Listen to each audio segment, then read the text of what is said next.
Bonsoir tout le monde, j'espère que vous allez bien. Bienvenue dans cette nouvelle vidéo sur le monde post-fin du monde, avec comme thème aujourd'hui la morale dans le monde post-fin du monde. C'est une thématique qui nous a été proposée par Jérémy, qui m'a envoyé donc cette question sur Mastodon, qui est une autre plateforme. Donc voilà, pour que tout le monde sache, il y a un fil de discussion dans les commentaires, un autre fil de discussion sur Mastodon, et puis évidemment les vidéos disponibles sur YouTube ou sur Peertube. Revenons à nos moutons, la morale dans le monde post-fin du monde. Alors, il va nous falloir d'abord dire de quoi on parle, de quel point on en parle, et ensuite, évidemment, qu'est-ce qu'on a à en dire du point de vue post-fin du monde. De quoi on parle? C'est important de le préciser parce que morale, ça veut tout et rien dire. On peut vouloir dire j'ai bon moral, ce qui signifie je suis de bonne humeur, j'ai de l'enthousiasme, j'ai de la santé mentale. Ça peut vouloir dire la morale de cette histoire, c'est-à-dire la leçon qu'il faut tirer. Et puis quand on parle de la morale, c'est un ensemble de théories ou une théorie relative à la délimitation du bien et du mal. Voilà. Donc c'est pas le bien et l'injuste, le bien et le mal, pardon, c'est pas le juste et l'injuste, c'est pas l'utile et l'inutile, c'est pas l'efficace et l'inefficace, c'est pas le chaud, le froid, c'est pas le beau et le pas beau, c'est ce qui concerne la morale, c'est vraiment la délimitation du bien et du mal. Bon, alors, par rapport à cette délimitation, on peut prendre plusieurs points de vue. Maintenant qu'on sait de quoi on parle de la délimitation du bien et du mal, on peut prendre plusieurs points de vue. Par exemple, on peut prendre un point de vue de moraliste. Alors, soit qu'on se dise philosophe et qu'on cherche à découvrir une morale qui préexisterait et qui serait absolue, soit qu'on soit philosophe et qu'on cherche à construire une morale dans une démarche normative, les deux relevant de la philosophie pratique, soit que encore on soit religieux et qu'on défende telle ou telle morale au nom de tel ou tel texte ou telle révélation divine. Tout cela, ce sont des postures de moralistes. Bien. Alors il y a une deuxième posture philosophique par rapport à la morale qui consiste à réfléchir aux conditions d'énonciation de la morale. Comment est-ce que je peux produire des énoncés qui soient incontestables, le moins contestables possible, ou valides et devant être adoptés pour telle ou telle autre raison morale à l'intérieur d'un système philosophique et moral. Bon, donc, première position, j'arrive avec des énoncés pour dire ce qui est moral et ce qui n'est pas moral. Deuxième position, je travaille sur les conditions d'énonciation de la moralité, ou de ce qui est moral. Comment est-ce que je peux produire des théories sur la morale? Bon, alors, la troisième position qui serait celle du sociologue ou de l'anthropologue, mais surtout des anthropologues, c'est comment est-ce qu'on observe les morales, c'est-à-dire les théories délimitant le bien et le mal, développées par telle ou telle population, les gens, voilà. J'arrive dans un quartier, je veux comprendre quelle est la morale dominante, et bien comment je fais pour observer, pour recueillir les contenus qui expriment la morale en cours dans une population. C'est un exercice difficile et on avait commencé à en parler justement sur le film Mastodon avec Jérémy parce que la morale est à la fois ce qui inspire l'action sociale et qui résulte de l'action sociale. L'ensemble des théories qui délimitent le bien et le mal inspirent l'action parce que l'essentiel de nos actions sociales normales, elles sont complètement encadrées par nos définitions du bien et du mal. Et puis simultanément, à mesure qu'on agit, on modifie cette morale, consciemment ou inconsciemment, on la fait évoluer au fur et à mesure que la société avance, elle transforme la morale qu'elle reconnaît pour elle-même. Bon. Alors, je disais à Jérémy d'ailleurs que probablement la meilleure façon de reconnaître les délimitations, les frontières entre le bien et le mal à l'intérieur d'un groupe qu'on ne connaît pas, ou qu'on connaît trop bien, c'est-à-dire qu'on ne sait plus réellement le regarder tellement il nous est familier. La meilleure façon de voir quelle est la morale adoptée par un groupe, c'est simplement d'essayer de la choquer. Dès qu'on va voir un émoi collectif, alors on saura qu'on est sur un ensemble d'interdits ou de normes qui relèvent réellement de la morale collective, parce qu'on aura touché un sentiment collectif. Et effectivement, on aura touché non pas l'interdit, non pas le juste, non pas le légal, mais vraiment ce qui est profondément immoral ou ce qui est profondément moral. Bref, on aura enflammé le sentiment collectif. Bon, tout ça, ce sont des postures que je vais être amené à modifier un peu pour vous proposer une réflexion sur ce que peut être la morale dans un monde post-fin du monde. Bon. Avant d'embrayer là-dessus, juste une toute petite clarification, parce que je me suis presque mis en colère contre moi tout seul par rapport à une manière qu'on pourrait avoir de trivialiser ce rapport que j'entretiens avec le monde post-fin du monde. Je veux dire par là, c'est pas une fiction. C'est pas un effort poétique que de vous parler du monde post-fin du monde d'un point de vue anthropologique. Je crois sincèrement, en tant qu'être humain sur cette terre, que c'est le regard le plus sincère, le plus net et le plus lucide que je puisse porter sur la réalité aujourd'hui. Nous sommes effectivement face à une catastrophe anthropologique qui a eu lieu. Nous nous sommes déjà abolis en tant que possibilité de liberté. Et si je reprends les éléments du credo, tout est parfaitement, pour moi, factuel. Que la catastrophe soit aujourd'hui l'élément de gouvernementalité déjà en place, je ne parle pas d'écofascisme, j'ai dit gouvernementalité déjà en place, c'est un fait. Qu'on ait parcouru un chemin encourageant entre Hiroshima et Fukushima, c'est un fait, mais surtout, nous sommes incapables, effectivement, de nous corriger en fonction de nos erreurs et de nos crimes. Et regardez par exemple la dernière vidéo d'Atagueul sur la bio-ingénierie, c'est formidable. C'est-à-dire que ça montre vraiment comment, pour lutter contre les dégâts de l'acosmisme, on rentre dans une forme d'acosmisme encore plus violente, pour le dire dans des termes plus compréhensibles. Comment, pour lutter contre les dégâts de l'action humaine sur le réchauffement climatique, on va rentrer dans des entreprises de bio-ingénierie qui vont consister à prendre totalement le contrôle industriel de l'existant. L'existant tel qu'on peut en faire l'expérience, nous autres humains. Bien. Donc, cette catastrophe anthropologique, le fait de s'être rendu totalement impuissant, le fait de s'être rendu complètement esclave de notre tendance à la négation du monde, à l'acosmisme, c'est un fait. C'est un fait. Nous ne maîtrisons plus, c'est pas seulement la mondialisation, mais l'illimitation de notre volonté. Alors, ça peut paraître hors sujet, ce recadrage, mais en fait pas du tout. Cet auto-recadrage, excusez-moi, personne ne m'est rentré dans l'art à ce sujet, mais pourquoi ça n'est pas hors sujet du tout? Parce que, en réalité, quand on délimite quelque chose d'aussi simple que le bien et le mal, alors il faut trouver un point central, un point d'Archimède pour construire tout autour un corps de doctrine morale. Alors moi, en tant qu'anthropologue, je ne m'aventurerai jamais, même pour mes contemporains qui traversent le monde post-fin du monde, à leur proposer une doctrine morale. La morale en tant que construction sociale, c'est quelque chose qui se fait à l'échelle de la fréquentation, et je sais très bien qu'on ne peut pas faire d'ingénierie morale, pas plus d'ailleurs qu'on ne peut réellement faire d'ingénierie sociale. Je peux néanmoins vous dire, en tant qu'anthropologue, et là ce sera moins un jugement de valeur qu'une forme d'observation, que ce point d'Archimède, que cette fondation de la morale post-fin du monde, elle va avoir affaire, évidemment, à cette illimitation de la volonté, c'est-à-dire à la racine du mal, à la racine de notre tendance à détruire le monde, et le monde commun, pour être plus précis. Bien. C'est-à-dire le monde en tant qu'il est le lieu de l'action commune entre humains. Alors, bon, on va se donner quelques exemples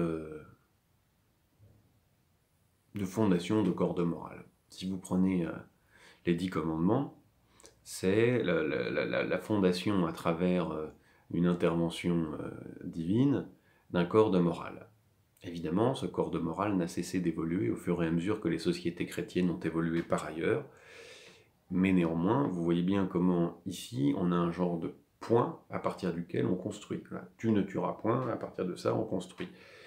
Euh, alors, Kant va formuler, Emmanuel Kant, le philosophe, dans la critique de la raison pratique, va construire un corps de morale construit autour d'un impératif catégorique qu'on pourrait décliner de deux manières, qui sont, pardon, évidemment, la morale chrétienne, tu ne feras pas à ton prochain ce que tu ne veux pas qu'on te fasse à toi-même, premier point. Et deuxième point, pour construire toute la morale, tu traiteras ton prochain toujours, non pas seulement en tant que moyen, mais aussi toujours en tant que fin. Pour le dire autrement, tu traiteras ton prochain, non pas seulement comme une chose, mais aussi toujours comme un sujet. Pour le dire encore autrement et beaucoup plus simple, tu ne seras pas un pervers. Tu ne seras pas quelqu'un qui organise et construit totalement la vie des autres pour obtenir ta jouissance quand très très exactement il se passe ceci et cela et que vraiment c'est très très jouissif. Donc tu ne prendras pas les gens pour des choses. Ça, c'est une forme de perversion qu'on peut lire de deux manières, hein. Ça peut être le pervers qui monte tous les jours dans le métro exactement à la même heure et qui voit la même dame monter tous les jours à la même heure et qui prépare bien consciencieusement son aiguille à tricoter. Et puis, un jour, il lui plante sous le sein, il sort, il voit la tête qu'elle a, il l'avait exactement prévu, il avait tout prévu comme un maniaque et il a sa jouissance, il se fait dessus. Bon, ça, c'est un pervers. Mais celui qui, dans l'organisation de son activité économique, prend les êtres humains pour des choses, pour des objets, et planifie toute son action pour obtenir sa jouissance à la fin, et son bénéfice, et ses plaisirs, etc., finalement, c'est aussi un pervers, c'est un peu la même chose. Donc voilà, avec la morale kantienne, on a l'idée de ne pas faire à son prochain ce qu'on ne veut pas se faire à soi-même, et par ailleurs, l'idée qu'il faut toujours considérer un être humain comme un sujet. Bon, base d'une morale, impératif catégorique. Alors avec Hans Jonas, qui est un philosophe catastrophiste, qui pense qu'il faut être les prophètes de la catastrophe pour peut-être aider l'humanité à se sauver de la catastrophe, il a inventé un autre impératif catégorique à partir de lequel fonder euh, une nouvelle forme de morale. Je ne vais pas rentrer beaucoup dans Hans Jonas parce que je ne l'aime pas beaucoup. Et pour formuler ce point d'ancrage de la morale de Hans Jonas, c'est l'idée selon laquelle l'humanité n'a pas le droit de se détruire elle-même. C'est à partir de là qu'on va pouvoir identifier quelque chose comme un bien et un mal. Alors, je ne vais pas vous parler de l'éthique de la responsabilité, du principe de précaution qu'on peut en tirer, mais simplement l'idée que le point central, c'est la survie de l'humanité. Le bien absolu, l'impératif catégorique, c'est la survie de l'humanité. Bon. Il est probable, je dis bien il est probable, que dans un monde post-fin du monde, un tel énoncé ne puisse pas être suffisant. Pourquoi ? Parce qu'il est, par lui-même, il forme par lui-même une autoroute vers la destruction du monde commun. Si le seul guide de mon action est la survie de l'humanité, alors qu'en est-il de la totalité de l'existant ? Qu'en est-il, par exemple, des animaux, des plantes, des océans, des couchers de lune, des nuages, des cieux déchirés, des pluies, gazouillis des oiseaux dans les prés. Alors, ça c'est une première chose, mais ensuite, qu'en est-il de la qualité des rapports qui peuvent exister entre nous autres êtres humains et la totalité de l'existant, animal, végétal, minéral, céleste, galactique. Bon. Mais, évidemment, dernier niveau de questionnement, qu'en est-il ensuite de nos rapports entre nous si le point central de nos relations, c'est uniquement la survie de l'humanité, ça n'informe en rien la qualité des relations que nous pouvons avoir entre nous. En d'autres termes, c'est placer au cœur de notre action un impératif de survie qui est susceptible de justifier, de légitimer des actions qui participent pleinement de la fin du monde. Pour vous le dire autrement, le monde qui est en train de se digérer lui-même, l'action humaine de pure négation du monde qui est en train de se déployer, et qui, à mon sens, relève déjà d'une forme d'effondrement, qui est une catastrophe anthropologique, j'en ai déjà parlé. Euh, Cette action-là s'accommode parfaitement bien de l'impératif catégorique affirmé par Ancionas, affirmant qu'il faut simplement sauver l'humanité. Pour le dire autrement, la COP21 s'accorde parfaitement à ça. Ils feront rien, le climat va se réchauffer, les coraux vont mourir, sont en train de mourir, pardon. Il y a déjà un continent de plastique. Ça, c'est pas le passé, c'est pas le futur, c'est maintenant. Voilà, il y a déjà un continent de plastique. On vit déjà dans une industrialisation complètement absurde du monde et qui participe d'une exploitation de tout ce qui est. Euh, bon, on peut ne pas le voir, on peut se dire qu'on ne peut pas le voir, mais quand j'utilise un téléphone portable pour... bref, je ne vais pas revenir sur les mines de coltan, mais en fait, on ne peut pas vivre avec cette morale-là.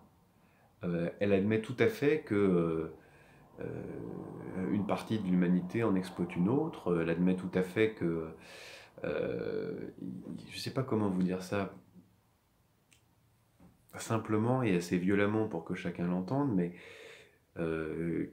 bon, disons-le bêtement, qu'il y a un petit peu de sang d'enfant mort pour aller chercher du coltan dans mon téléphone portable. Et ça n'est pas du tout que Antionas l'ait jamais souhaité. Lui, c'est quelqu'un qui veut organiser une gouvernementalité à l'échelle du monde pour prendre en charge les risques inhérents à la mondialisation. Et ils sont quelques-uns comme ça, voilà, dans cette idée qu'il faut être capable de créer une gouvernementalité experte. Vous trouverez la même chose chez Habermas ou chez Jean-Pierre Dupuis.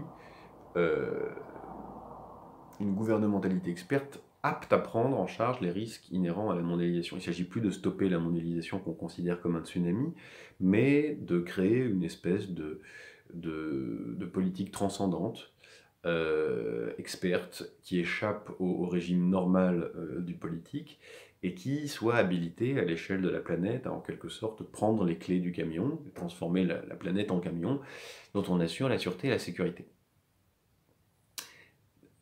Vous voyez à quel point, finalement, la morale du monde, fin du monde, pas du monde post-fin du monde, mais du monde de la fin du monde, est une morale incroyablement démiurgique. De la même manière que la géo-ingénierie, cette morale-là consiste réellement à prendre les clés du monde, à devenir Dieu. Bon.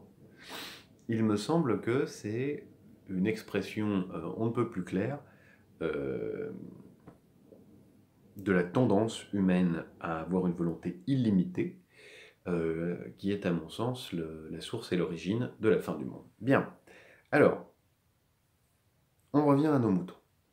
La morale post-fin du monde, à mon avis, sera forcément basée là-dessus, avec comme point central l'illimitation de la volonté, l'acosmisme, la négation du monde comme limite. Donc, ce point central sera l'acosmisme. Bon, une fois qu'on a dit ça, le mal moral fondamental sera donc l'illimitation de la volonté, et le bien devra ressembler à quelque chose comme une forme de limitation de la volonté. Et une limitation de la volonté telle qu'elle entretienne, à mon avis c'est là que se situe la clé, une relation symbiotique et une relation harmonieuse à l'ensemble de l'existant. Alors, pourquoi j'ajoute symbiotique et harmonieuse l'un à côté de l'autre? Eh bien pour que l'humain ne soit pas la seule source et l'origine de la définition de ce qui est harmonieux ou non. Ce qui est harmonieux, c'est qu'effectivement, on puisse vivre de manière symbiotique avec la totalité de l'existant tel que nous le recevons en héritage à notre naissance. Bien. Alors, il s'agit, par exemple, dès qu'on parle de morale, on ne fait pas de la morale tout le temps, hein, mais dès qu'on parle de morale, de renoncer ou de repousser toute approche utilitariste qui va chercher simplement à trouver une justification dans une utilité, dans la meilleure utilité pour chacun des citoyens. On va se prendre de la distance par rapport aux éthiques utilitaristes, aux éthiques conséquentialistes, pour non pas parce qu'elles sont mauvaises par elles-mêmes, mais simplement parce qu'elles ignorent le point de départ essentiel qui est le principe de limitation de l'action, ou le mal absolu qui est l'illimitation de l'action, le déni du monde commun et le fait que chaque action ne vise pas d'abord l'engagement de relations symbiotiques et harmonieuses avec la totalité de l'existant. Bon. Donc on va aussi évidemment abandonner toute approche, je sais pas moi, ordolibérale ou économiciste de la morale. Et plus particulièrement, on va se méfier immédiatement de toute approche qu'on pourrait décrire comme taylorienne de enfin, voilà, une eschatologie et une sotériologie taylorienne, c'est-à-dire comment gérer la fin du monde et quand même sauver l'humanité à partir d'un management efficace du travail à l'échelle de la planète. Alors là, immédiatement, ping, nos petites alarmes mentales s'allumeront et nous nous dirons, dans le fond, il y a là une pulsion de contrôle, une pulsion acosmique, une pulsion qui correspond à, comme d'habitude, la volonté illimitée de tout contrôler, de tout prendre en charge, que ce soit d'un point de vue économique, militaire, industriel. Il s'agit encore de développer la capacité de volonté à transcender toutes les limites de l'existant pour pouvoir agir, parce que c'est une passion de l'être humain agissant. Et donc j'en viens à ma petite conclusion de cette vidéo qui questionne la morale dans le monde post-fin du monde. Dans notre monde post-fin du monde, celui que nous vivons maintenant, je pense qu'il y a un effort très violent à faire du côté de la morale. Et c'est un effort qui me fait un peu penser à celui qu'avait produit le philosophe La Rochefoucauld en écrivant ses maximes. Et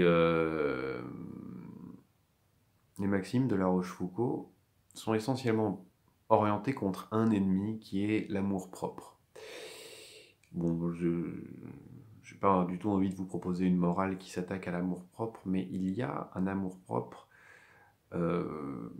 qu'on pourrait appeler anthropique, en faisant un mauvais jeu de mots, c'est-à-dire non pas un amour-propre anthropologique, mais un amour-propre à proprement parler humain, anthropoïde, mais que j'ai envie d'appeler anthropique pour faire un jeu de mots avec l'entropie. Il y a un amour-propre anthropique qui pousse à l'acosmisme, qui pousse à l'illimitation de la volonté, qui ne peut ressentir autrement qu'avec enthousiasme et joie tout projet, toute action qui transcende toute limite, qui va beyond the limit, vers l'infini et au-delà, qui permet à l'être humain de transcender sa condition, de la dépasser, d'aller plus loin, d'aller plus haut, d'aller plus vite, etc. C'est quelque chose qui relève d'un amour-propre humain. Nous dépasser nous-mêmes, nous transcender. Et il me semble que dans le monde post-fin du monde, on doit faire le constat que c'est cette pulsion-là, c'est cet amour-propre de l'être humain, cet amour pour que l'humain s'émancipe de tout ce qui en lui est naturel, qui a produit la fin du monde commun.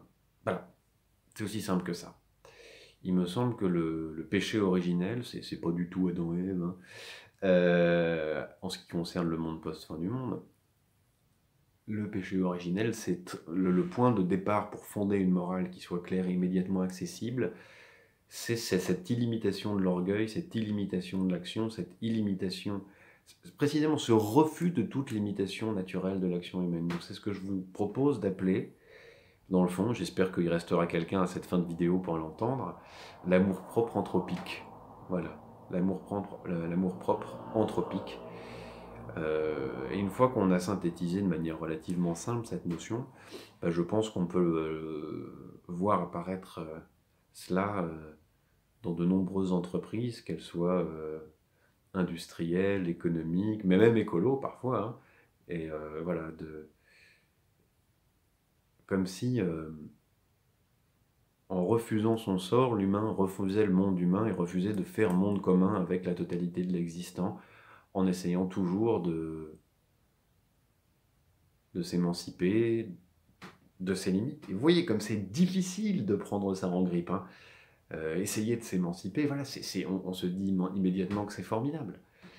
Voilà, donc l'émancipation de l'humain vis-à-vis de ce qui en lui est naturel et qui lui permet de collaborer en symbiose avec le reste de l'existence, c'est probablement le mal moral absolu. Bon, sur ce, je vous souhaite une excellente nouvelle semaine, et puis je vous dis à dimanche. Salut tes joies!